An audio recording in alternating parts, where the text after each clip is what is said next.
provide an update on the situation in Ukraine and the steps that the United States is taking in response. Over the last several days, we've continued to be deeply concerned by events in Ukraine. We've seen an illegal referendum in Crimea, an illegitimate move by the Russians to annex Crimea, and dangerous risks of escalation, including threats to Ukrainian personnel in Crimea and threats to southern and eastern Ukraine as well.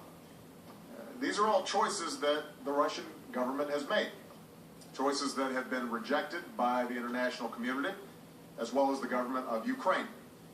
And because of these choices, the United States is today moving, as we said we would, to impose additional costs on Russia. Based on the executive order that I signed in response to Russia's initial intervention in Ukraine, we're imposing sanctions on more senior officials of the Russian government.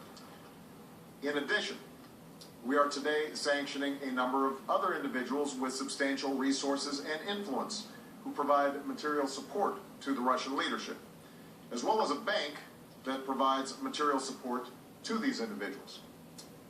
Now, we're taking these steps as part of our response to what Russia has already done in Crimea.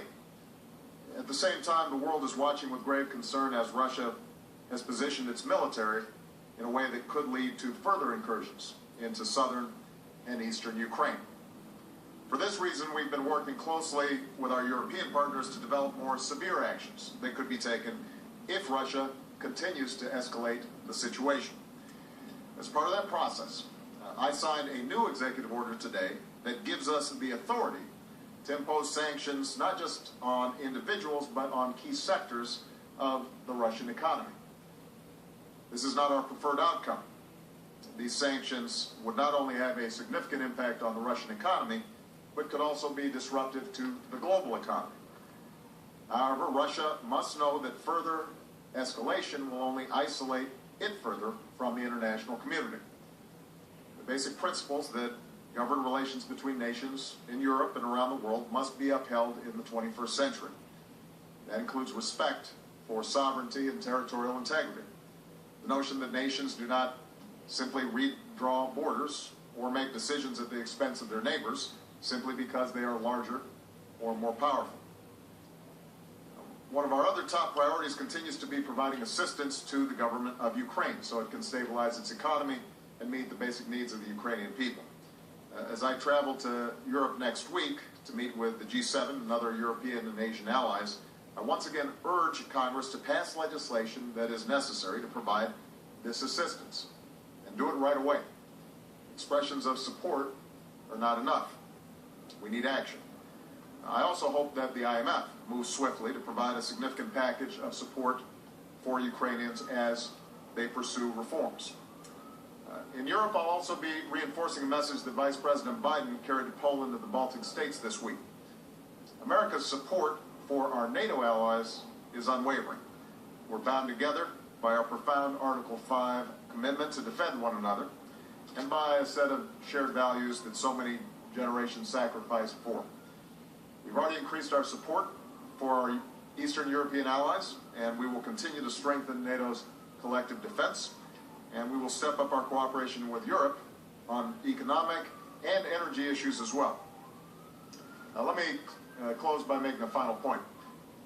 Diplomacy between the United States and Russia continues.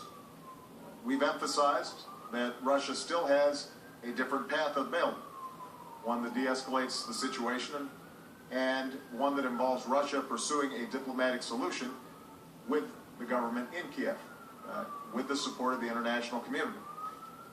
The Russian people need to know, and Mr. Putin needs to understand, that the Ukrainians shouldn't have to choose between the West and Russia. We want the Ukrainian people to determine their own destiny and to have good relations with the United States, with Russia, with Europe, with anyone that they choose.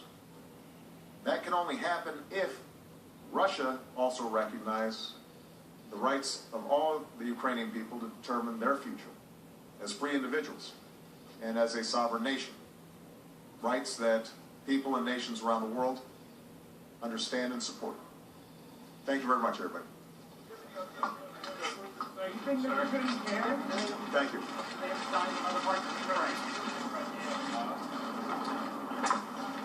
Again, President Obama announcing a new